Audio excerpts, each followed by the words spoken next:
இப்போ நம்ம அருமையான ஒரு சிக்கன் பிரியாணி செஞ்சு காட்ட போகிறோங்க. அதுக்கு தேவையானது சிக்கன், தக்காளி, வெங்காயம், மிளகாய்த்தூள், கரம் மசாலா, ரைஸ் ஊற வச்சு பாஸ்மதி ரைஸ், பட்டை, கிராம்பு, நெய், கொத்தமல்லி, உப்புங்க. நம்ம பட்டையை போட்டாச்சுங்க, எண்ணெய் ஊற்றி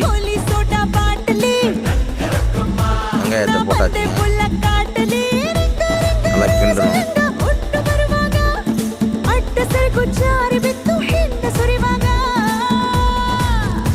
இஞ்சி பூண்டு paste 200 gram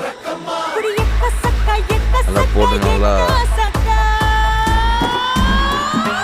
chicken masala, garam masala 200 gram, தக்காளி 250 கிராம் நல்லா போட்டு நல்லா கிண்ண உப்பு வந்து தேவையான அளவு,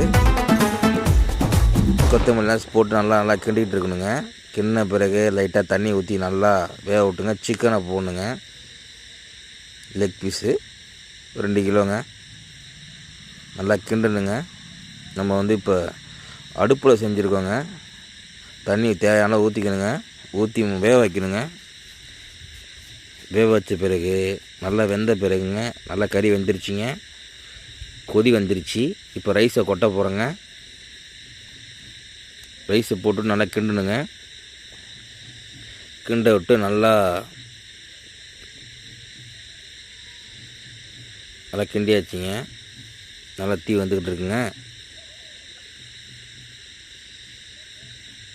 நல்லா கொதி வந்துருச்சுங்க. கொதி வந்த பிறகு தம் போட போகிறோங்க. தம் போட்டாச்சுங்க. வாழையில் கொண்டாந்தாச்சு. வயக்காட்டில் செஞ்சிட்ருக்குங்க. தம் போட்ட பிறகு பிரியாணி வந்து சூப்பராக வந்துருக்குங்க. மறக்காமல் நம்ம எல்லாம் நண்பர்களை சேர்ந்து இந்த பிரியாணி செஞ்சுருக்கோங்க. நெய் ஊற்றியாச்சுங்க. நல்லா பர்ஃபெக்டாக வந்துருக்குங்க. நேச்சுரலாக அடுப்பில் செஞ்சு செம்ம டேஸ்ட்டாக வந்துருக்குங்க. இப்போ நம்ம சாப்பிட போகிறோங்க. நம்ம தம்பி மச்சானோட நண்பர்களோட சேர்ந்து வாழையில வச்சு சாப்பிட போகிறோங்க.